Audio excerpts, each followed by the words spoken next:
Hey guys, and welcome to Pheas Airsoft, where today I'm going to do charging handle disassembly on the two main AEG AK types.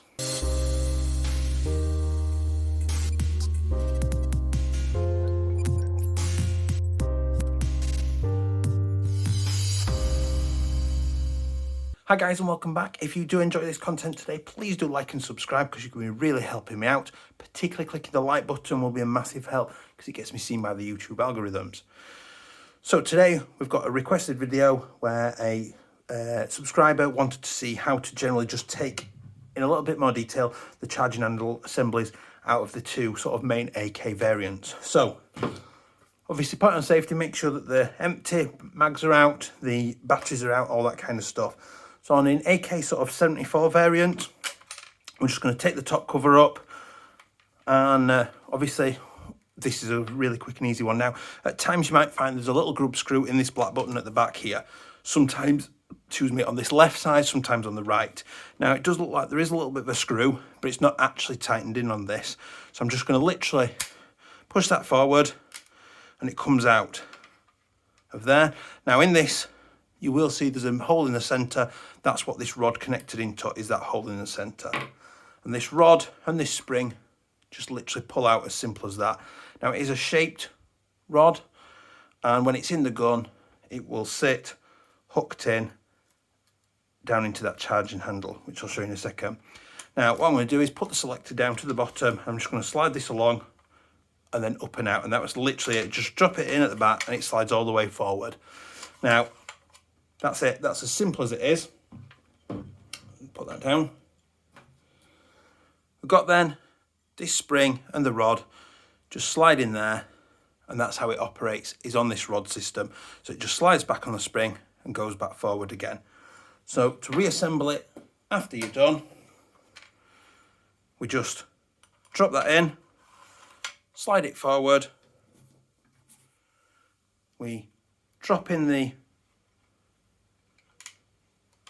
spring, slide that forward, drop in the button, and then I'm just going to return the rod back into the button so it's springy, and the job's a good one. And we close the lid one up, and that's it. That's done and dusted.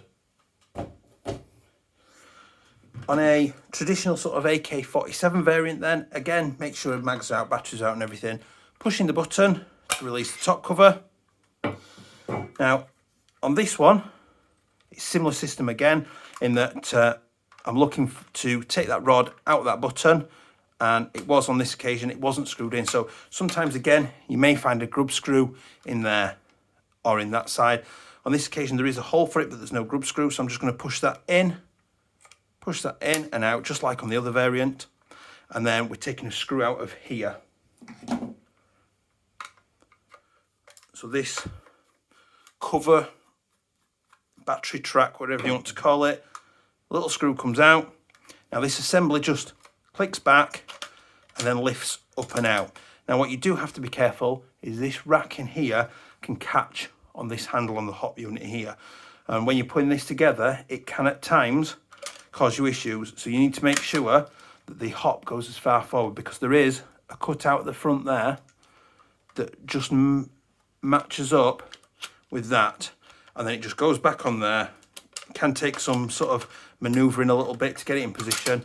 Sometimes, if you pull this back, you will see that this handle is in the way. Now you can, in theory, remove that little screw from that little handle there and take that off. I find that's a bit of a pain, and I'd rather spend the extra 10 seconds just manoeuvring it a little bit better to get it in position. What you also find is that there is a little spring in here as well that will sometimes just pop out, and that helps to return the rod back to where it was. So I'm just making sure the button's in at the back, although I can put that back in afterwards. Just going to position that. Make sure it's not nipping any wires. At the minute, there we go. Now it's dropped into place. I know, because I'm not having to force it down, it's nicely sat. I just push it forward slightly. As you can see, you've got like these little clips going along here, so it should just fit neatly up against these clips. I'm then going to put the rod back into the button like that. Bring the screw up. The screw hole, the two holes should meet up together, so I shouldn't be having to force this screw into a direction. It should just go more or less straight back in without any issues at all. It shouldn't be pulling or tugging. Top cover comes back in, clicks back down, and there we go, nice and solid and all done. So I hope that's been helpful to you. Please do remember to like, comment and subscribe, especially liking because it gets me seen more by the YouTube algorithm, and that I'd really appreciate that help. I will see you next time. Bye.